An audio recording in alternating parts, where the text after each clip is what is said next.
ദൈവത്തിന് സ്തോത്രം.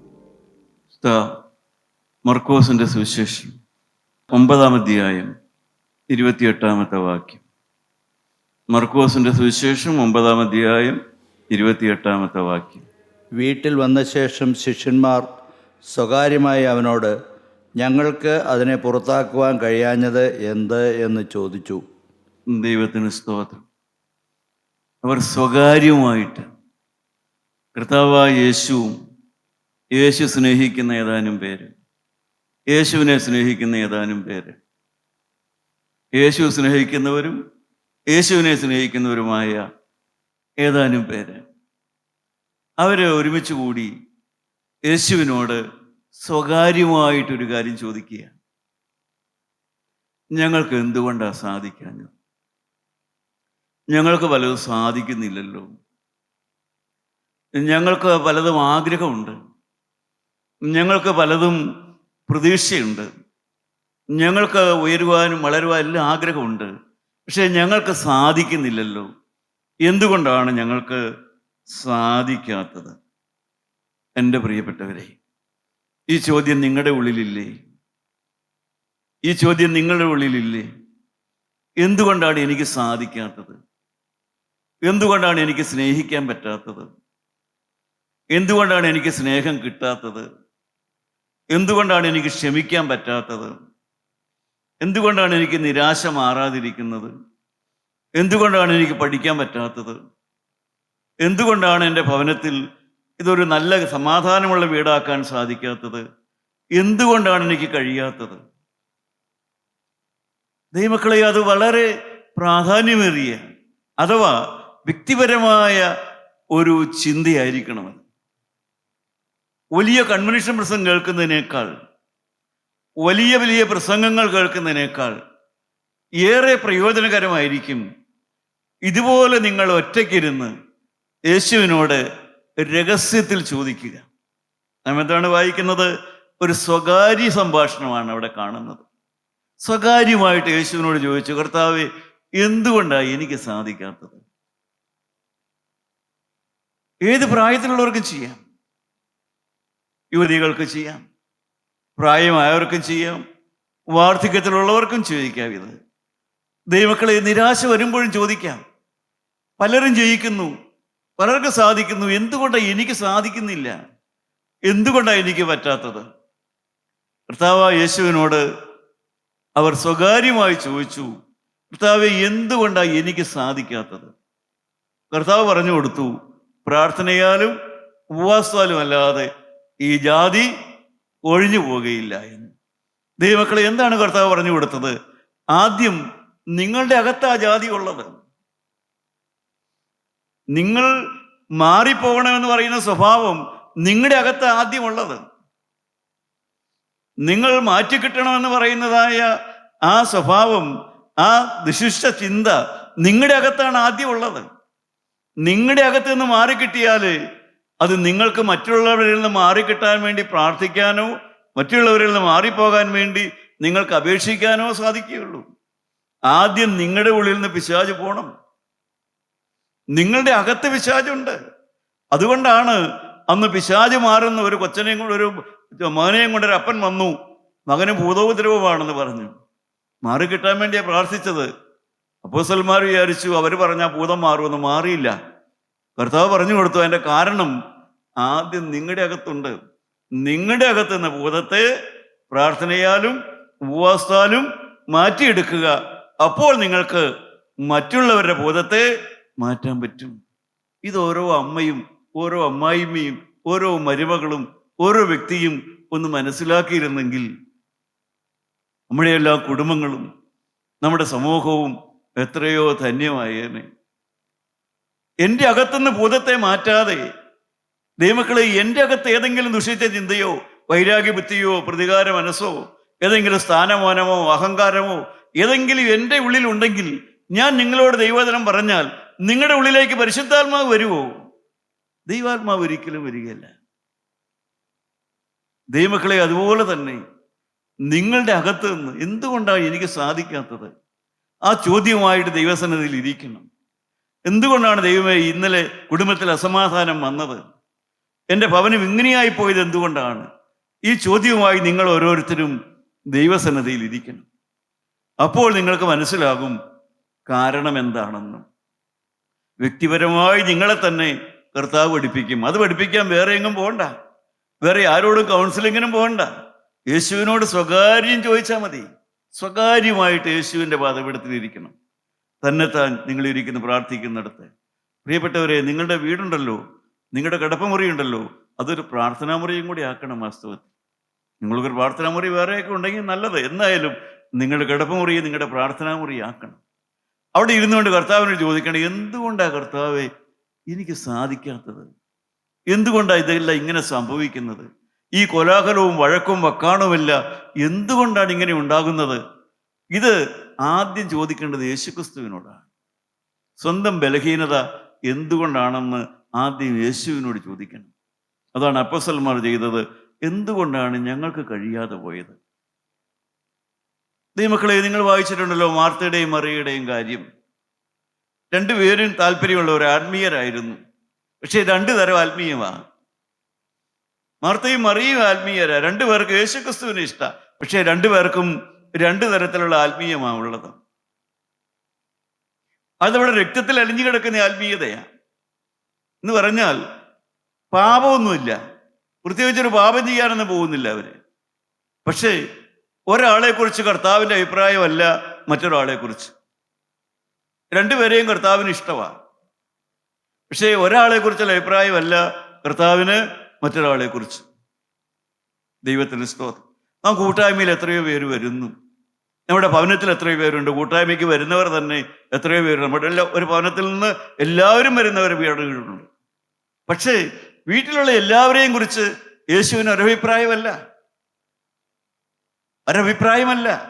കാരണം അവരുടെ ഹൃദയം കാണുന്ന യേശുവിന് എല്ലാവരെയും കുറിച്ച് ഒരഭിപ്രായമല്ല. മാർത്തയെ നീ പാപം ചെയ്തു, മഗ്ദലക്കാരത്തിയോട് പറഞ്ഞ പോലെ മാർത്തയോട് പറഞ്ഞില്ല, ഇനിമേൽ പാപം ചെയ്യരുതെന്ന് പറഞ്ഞില്ല.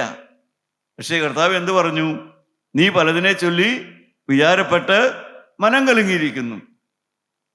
ദൈവത്തിന് സ്തോത്രം. പ്രിയപ്പെട്ടവരെ, മാർത്ത എന്ത് ചെയ്തു? അവൾ നല്ല അംശം തിരഞ്ഞെടുത്തു എന്ന് പറഞ്ഞാൽ എന്താ അതിൻ്റെ അർത്ഥം? മാർത്ത ആത്മാവിൻ്റെ കാര്യത്തെക്കുറിച്ച് ചിന്തയില്ല.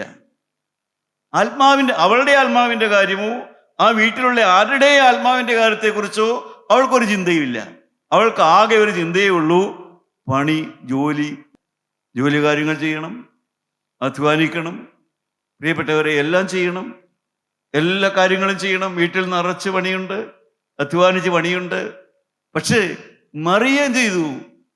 അവൾ അലസയായ സ്ത്രീയല്ല, പണിജീവില്ലാത്ത സ്ത്രീയല്ല. പക്ഷേ അവൾക്ക് ഒന്നാമത്തെ ആവശ്യം അവളുടെ ആത്മാവും അവളുടെ ഭവനത്തിലുള്ളവരുടെ ആത്മാവുമാണ് അവൾക്ക് ഒന്നാമത്തെ പ്രധാനപ്പെട്ട വിഷയം. നിങ്ങൾക്ക് ഏതാ വലുത്? നിങ്ങളുടെ ആത്മാവാണോ വലുത്? നിങ്ങളുടെ ശരീരമാണോ? നിങ്ങളുടെ പണമാണോ? നിങ്ങളുടെ മക്കളുടെ വലിയ അഭിവൃദ്ധിയാണോ? നിങ്ങളുടെ മകളുടെ വിവാഹമാണോ? എല്ലാം വലുതാ പ്രിയപ്പെട്ടവരെ. പക്ഷേ ഒന്നാമത് ആത്മാവിന് വില കൊടുക്കണം.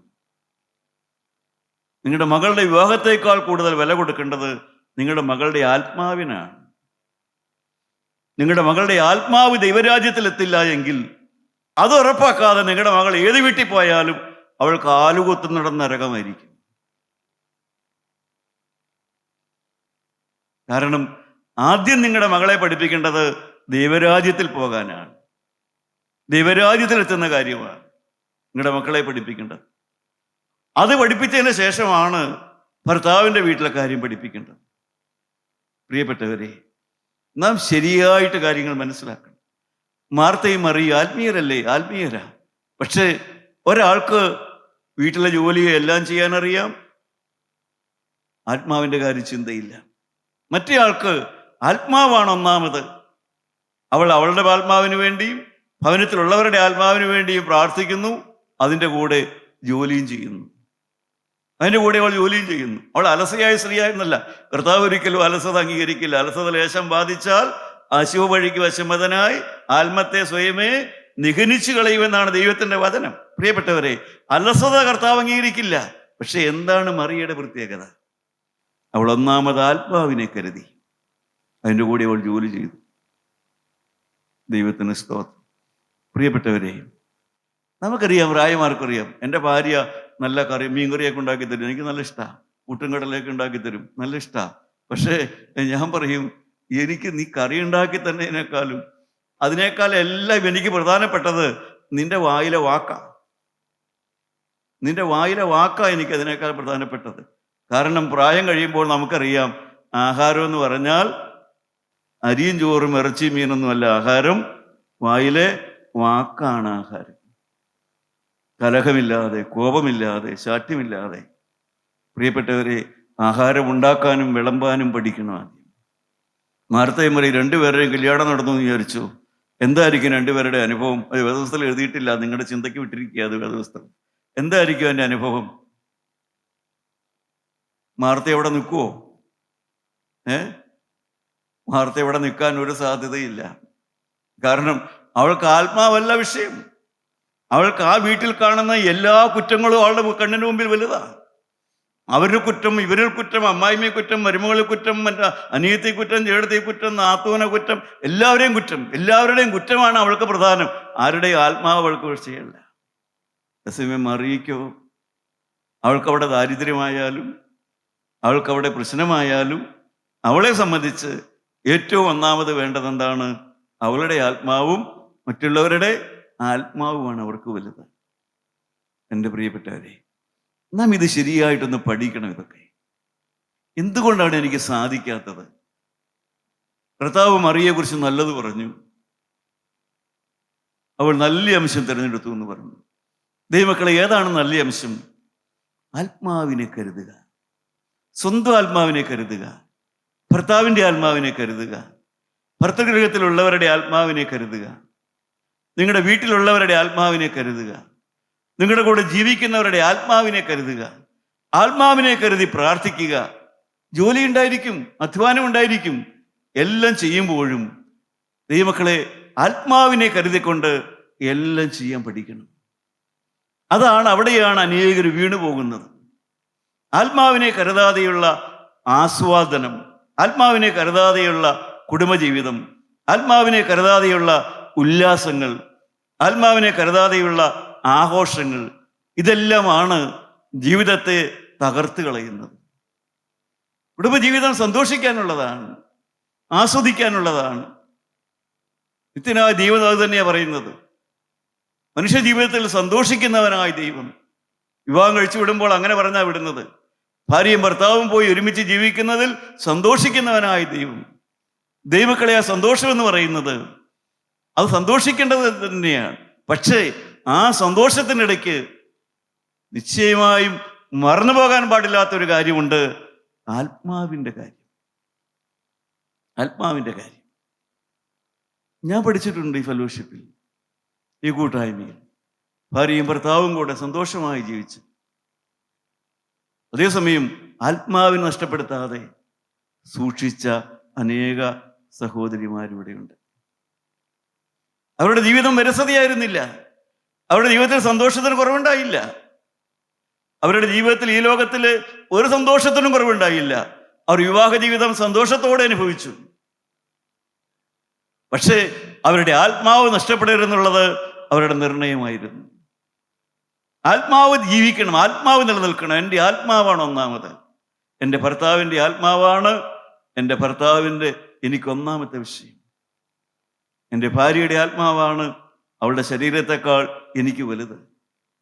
ഈ നിർണയമാണ് വിവാഹബന്ധം ഏറ്റവും സന്തോഷമാക്കുന്നത്. അവിടെയാണ് സഹിക്കുവാനും സ്നേഹിക്കുവാനും പഠിപ്പിക്കുന്നത്. ദൈവമക്കളെ, ആർക്ക് സഹിക്കാൻ പറ്റും? പല ഭർത്താക്കന്മാരെയും ആർക്ക് സ്നേഹിക്കാൻ പറ്റും? പല ഭാര്യമാരെയും ആർക്ക് സ്നേഹിക്കാൻ പറ്റും? മനുഷ്യർക്ക് സ്നേഹിക്കാൻ പറ്റില്ല.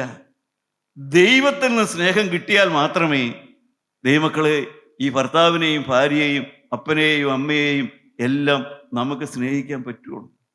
അത് കിട്ടാതെ സാധിക്കില്ല. എപ്പോഴും ഓർക്കുക, ഒന്നാമത് ആത്മാവിനെ കരുതുക, സ്വന്തം ആത്മാവിനെ ആദ്യം കരുതുക. മാർത്തയും മറിയയും കൂടെ. കാരണം നമുക്കറിയാം, വിവാഹം കഴിയുമ്പോൾ ദൈവമുള്ള വീട്ടിൽ നിന്ന് ദൈവമില്ലാത്ത വീട്ടിലേക്കായിരിക്കും ചിലപ്പോൾ പോണത്. പ്രാർത്ഥനയുള്ള വീട്, വേദപുസ്തകമുള്ള വീട്, ദൈവവചനമുള്ള വീട്, അങ്ങനെയുള്ള വീട്ടിൽ നിന്ന് ഇതൊന്നുമില്ലാത്ത, പ്രാർത്ഥനയുമില്ല, ദൈവവചനവുമില്ല, വേദപുസ്തകവും ഇല്ലാത്ത വീട്ടിലേക്കായിരിക്കും പല പെൺകുട്ടികളും മാറ്റപ്പെടുന്നത്. വേറെ ചിലര് തിരിച്ചായിരിക്കും. പ്രാർത്ഥനയില്ലാത്ത വീട്ടിൽ നിന്ന്, വേദപുസ്തകം ഇല്ലാത്ത വീട്ടിൽ നിന്ന്, ദൈവവചനം കേൾക്കാൻ താല്പര്യമില്ലാത്ത വീട്ടിൽ നിന്ന്, ഇതെല്ലാമുള്ള വീട്ടിലേക്കായിരിക്കും ഇങ്ങോട്ട് വരിക. എന്ത് ചെയ്യും? ഇവിടെയാണ് മനുഷ്യൻ കുഴയുന്നത്. ദൈവക്കളെ, ഒരു കുഴച്ചിലിൻ്റെ ആവശ്യമില്ല. ഏത് വീട്ടിൽ നിന്ന് ഏത് വീട്ടിലേക്ക് പോയാലും മനുഷ്യൻ കുഴയേണ്ട കാര്യമില്ല അവിടെ. അങ്ങനെയെല്ലാമാണ് വിവാഹം എന്ന് പറയുന്നത്. ആരും എല്ലാം തികഞ്ഞ് പ്രതീക്ഷിച്ചതുപോലെ എല്ലാമല്ല. ഇത് വാർത്തെടുക്കുന്നതല്ലല്ലോ, നമുക്കറിയാമല്ലോ. ദൈവത്തിന് സ്തോത്രം. ദൈവമക്കളെ, എല്ലാം വന്നു. നമുക്കറിയാമല്ലോ, വേദപുസ്തകത്തില് രൂത്ത്, അവളുടെ വീട്ടിൽ, അവളുടെ സ്വന്തം വീട്ടിൽ ഏതോ ദൈവത്തെ വിളിച്ച്, ഏതോ അപ്പനും അമ്മയും വളർത്തി, ഏതോ ദൈവത്തെ വിളിച്ച് അവൾ അങ്ങനെ ജീവിക്കുന്ന കാലത്തായിരിക്കണം അവളുടെ വിവാഹം വന്നത്. അവൾ വിവാഹം വന്നപ്പോൾ അവൾ വന്നത് ഒരു ദൈവമുള്ള വീട്ടിലാണ് അവൾ വന്നത്. ദൈവം ഇല്ലാത്ത വീട്ടിൽ നിന്ന് ദൈവമുള്ള വീട്ടിലേക്ക് അവൾ വന്നു. ആ വീട്ടിൽ വന്നു കഴിഞ്ഞപ്പോൾ അവൾക്ക് ഏറ്റവും വലുത് ആരായി മാറി? ഭർത്താവുമല്ല, ഭർത്താവിൻ്റെ വീടുമല്ല, ഭർത്താവിൻ്റെ അമ്മയുമല്ല. ഏറ്റവും വലുത് ആരായി മാറി? ദൈവമായി മാറി. ദൈവമായി മാറി. നിന്റെ ദൈവം എൻ്റെ ദൈവം. പ്രിയപ്പെട്ടവരെ, എപ്പോഴും ഓർക്കുക, അവൾക്ക് ഏറ്റവും പ്രധാനപ്പെട്ട ദൈവമില്ലാത്ത വീട്ടിൽ നിന്ന് ദൈവമുള്ള വീട്ടിലേക്ക് വന്നു. അവൾ ഹൃദയത്തിൽ കുറിച്ചു, ഈ ദൈവം എൻ്റെ ദൈവം. ആ ദൈവത്തോടുള്ള ബന്ധം, ആ ദൈവത്തോടുള്ള സഹിത്വം, അതാണ് അവൾ ഒന്നാമത് പഠിച്ചത്. ആ ദൈവത്തെ ആരാധിക്കുവാനും, ആ ദൈവത്തെ സ്നേഹിക്കുവാനും, ആ ദൈവത്തെ അനുസരിക്കുവാനും അവൾ ഒന്നാമത് പഠിച്ചു. അതിനിടയിൽ അവൾക്ക് പല കഷ്ടങ്ങളും വന്നു.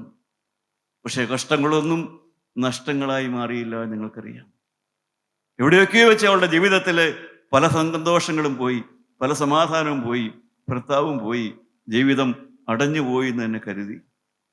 പക്ഷേ ദൈവത്തെ കരുതിയവൾക്ക് എല്ലാ വാതിലും അടഞ്ഞു പോയില്ല. ദൈവത്തെ വിളിച്ച ആ പെൺകുട്ടിക്ക് എല്ലാ വാതിലും അടഞ്ഞു പോയില്ല. അവൾ നിത്യനായി ദൈവത്തെ വിളിച്ചിരുന്നു, നിത്യനായി ദൈവത്തെ അവൾ സ്നേഹിച്ചിരുന്നു. അതുകൊണ്ട് തന്നെ അവൾ വിധവയായി പോയെങ്കിലും അവൾ നിരാശയായില്ല, അവൾ നിരാശപ്പെട്ടു പോയില്ല. ജീവിതം കൂമ്പടഞ്ഞു പോയി എന്ന് അവൾ കരുതിയില്ല. താലോലിക്കാൻ ഒരു കുഞ്ഞു പോലും ഇല്ലെങ്കിലും അവൾ ഹൃദയത്തിൻ്റെ ഉള്ളിൽ അവൾ യേശു ക്രിസ്തു ഉള്ളവളായിരുന്നു. അവൾ ക്രിസ്തു ഉള്ളവളായിരുന്നു. നമുക്കറിയാം, എൻ്റെ പ്രിയപ്പെട്ടവരെ, പലരും വീട് വിട്ടൊക്കെ ഇറങ്ങിപ്പോകുന്നവരുണ്ട്. ഭർത്താവിൻ്റെ ഉപദ്രവം മൂലം ഭർത്താവിൻ്റെ വിട്ടുപോയ ഭാര്യമാരുണ്ട്. മാനം രക്ഷിക്കാൻ വേണ്ടി ഭർത്താവിൻ്റെ വീട് വിട്ടുപോയ പല സഹോദരിമാരുമുണ്ട്. എന്നാൽ അഹങ്കാരം മൂലം ഇറങ്ങിപ്പോയവരുമുണ്ട്. അഹങ്കാരവും തന്നിഷ്ടവും മൂലം, തൻ്റെ ഇടവും മൂലം ഭർത്താവിൻ്റെ വീട് വിട്ടിറങ്ങിയ പല ഭാര്യമാരുമുണ്ട്. ദൈവമക്കളെ ഓർത്തു നോക്കുക, രൂത്തിന് കയ്യിലെടുക്കാൻ ഒരു കുഞ്ഞു പോലും ഇല്ലായിരുന്നു. എങ്കിലും അവൾ ദൈവത്തെ വിട്ടില്ല. ദൈവത്തെ വിട്ടില്ല. ഈ ദൈവത്തിൻ്റെ കൂടെ പോയാൽ അങ്ങനെ ഭൗതികമായ ഒരു സന്തോഷവും കിട്ടിയില്ല എന്ന് അവൾക്ക് ഉറപ്പായിരുന്നപ്പോഴും അവൾക്ക് ദൈവമായിരുന്നു വലുത്. ദൈവമായിരുന്നു വലുത്. അതുകൊണ്ടാണ് ഞാൻ ഓർപ്പിച്ചത്, നിത്യജീവന് വേണ്ടി നിയമിക്കപ്പെട്ടവളായിരുന്നു അവൾ.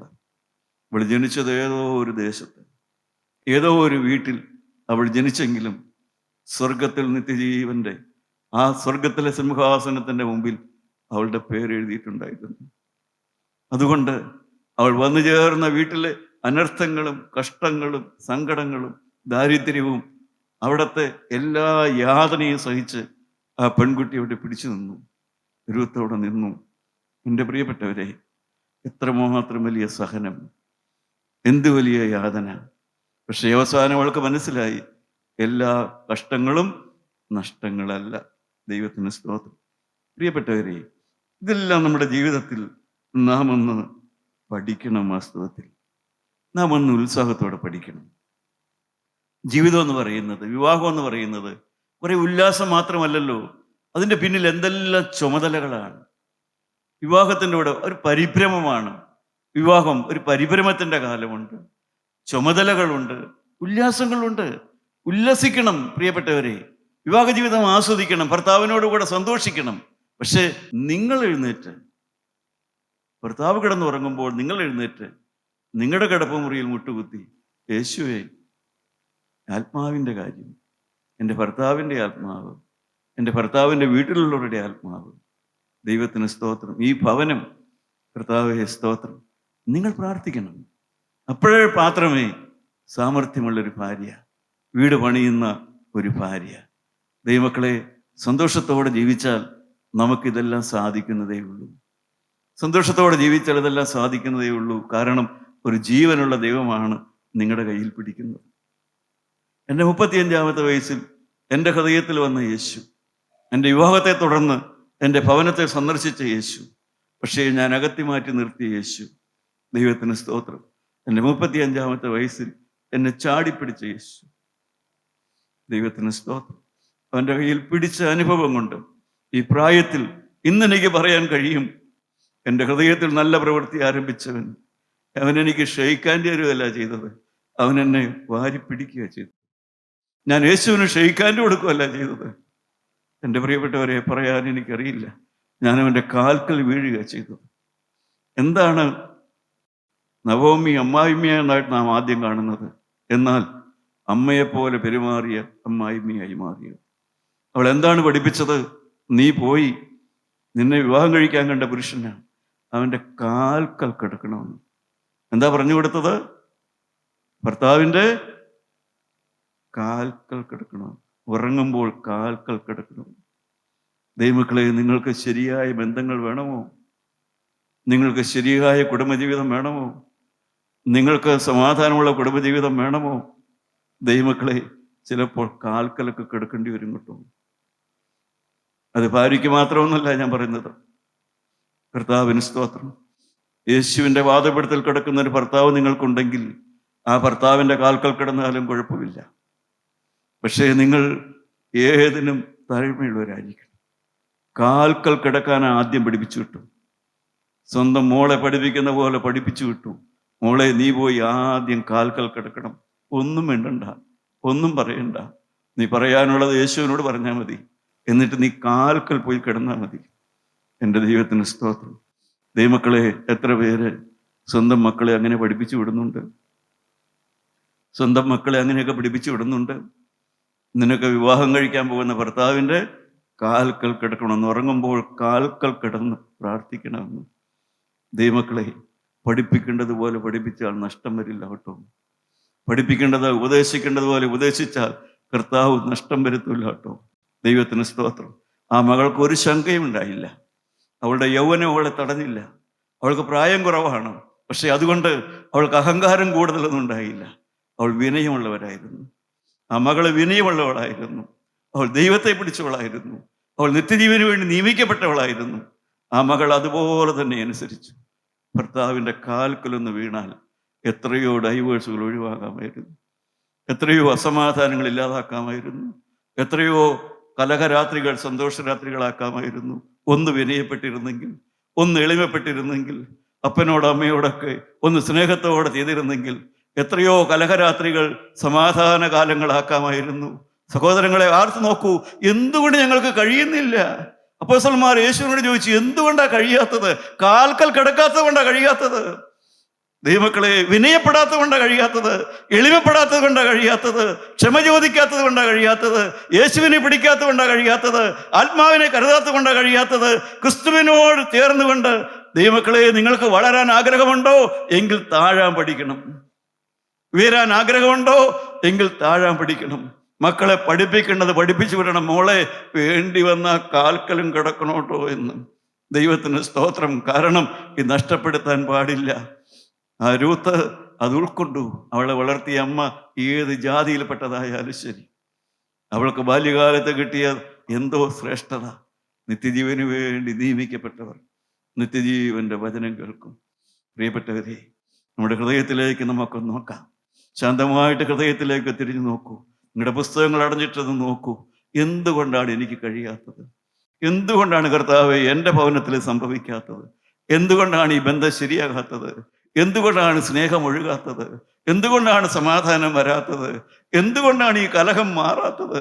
എന്തുകൊണ്ടാണ് ഈ തീരാവേദന മാറാത്തത്? എന്തുകൊണ്ടാണ് ഈ ദുരിതവും രോഗവും മാറാത്തത്? ഹല്ലേലൂയ. ദൈവമക്കളെ, നിങ്ങൾക്ക് കാരണം പിടികിട്ടിയോ? ആത്മാവിനെ കരുതണം കേട്ടോ. ആത്മാവിനെ കരുതി ജീവിക്കണം. ആ രൂത്ത് എന്താണ് അവൾ ചെയ്തത്? പ്രിയപ്പെട്ടവരെ, അവൾ അധികമൊന്നും ചെയ്തില്ല. ദൈവത്തിന് സ്തോത്രം. അവളുടെ ആ വിനയവും അവളുടെ ആ സ്നേഹവും അവൾ ചെന്നു ചേർന്ന കുടുംബത്തെ ഭക്തന്മാരുടെ കുടുംബമാക്കി അവൾ മാറ്റി. അവൾ ചെന്നു ചേർന്ന വീട് ഭക്തന്മാരുടെ കുടുംബമായി മാറി. കോടീശ്വരന്മാരുടെയോ ബിസിനസ്സുകാരുടെയോ കുടുംബമെന്നല്ല പറയുന്നത്. രൂത്ത് കയറി ചെന്ന വീട് ഭക്തന്മാരുടെ കുടുംബമായി മാറി. ദൈവമക്കളെ, നിങ്ങൾ കയറി ചെല്ലുന്ന വീട് ഭക്തന്മാരുടെ വീടായി മാറും. സമ്പന്ന കുടുംബമായി മാറണമെന്നോ വലിയ കാറും ആർഭാടമെന്നല്ല, കാനാവിലെ കല്യാണം പോലെയുള്ള ആ കല്യാണ സ്വപ്നം കൊണ്ട് ജീവിക്കുന്ന എൻ്റെ കൊച്ചുമക്കളോട് ഞാൻ പറയട്ടെ, നിങ്ങൾ രൂത്തിനെ പോലെ വിലയുള്ളവരാകൂ. പ്രിയപ്പെട്ടവരെ, നിങ്ങൾ എളിമയുള്ളവരാകൂ, നിങ്ങൾ താഴ്മയുള്ളവരാകൂ. നിങ്ങൾക്ക് വേണ്ടിയാണ് യേശു കാൽവരിയിൽ മരിച്ചത്. ആ പുണ്യാഹ രക്തത്തിന്റെ വിലയാണ്. നിങ്ങൾക്ക് താഴാം, നിങ്ങൾക്ക് വിനയപ്പെടാം. നിങ്ങൾ യേശുവിനെ വിളിക്കൂ, ആത്മാവിനെ കരുതൂ, നിങ്ങൾ സമർപ്പണങ്ങൾ എടുക്കൂ, തീരുമാനങ്ങൾ എടുക്കൂ. കർത്താവേ, ഞാൻ താഴേണ്ടതുപോലെ താണുകൊള്ളാം, വിനയപ്പെടേണ്ടതുപോലെ വിനയപ്പെട്ടുകൊള്ളാം, കാൽക്കൽ വീഴേണ്ടവരുടെ കാൽക്കൽ വീണുകൊള്ളാം, ഞാൻ എളിമയോടെ സംസാരിച്ചു കൊണ്ടുകൊള്ളാം. എനിക്ക് കിട്ടിയതെല്ലാം അധികമാണ് ദൈവമേ. എല്ലാ കഷ്ടങ്ങളും നഷ്ടങ്ങളല്ല ദൈവമേ. ഞാൻ അറിയുന്നു, നീ എനിക്ക് വേണ്ടി മരിച്ചതിനാൽ എൻ്റെ കഷ്ടങ്ങളെല്ലാം നഷ്ടങ്ങളല്ല. എൻ്റെ കഷ്ടങ്ങളെല്ലാം നഷ്ടങ്ങളല്ല. നീ എനിക്ക് വേണ്ടി സഹിച്ചു ദൈവമേ. ഇന്നു മുതൽ ഞാൻ നിനക്കായി ജീവിക്കും യേശുവേ. ഇന്നു മുതൽ ഞാൻ നിനക്കായി ജീവിക്കും യേശുവേ. ഇന്നു മുതൽ ഞാൻ നിനക്കായി ജീവിക്കും. ദൈവനാമം മഹത്വപ്പെടുമാറാകട്ടെ.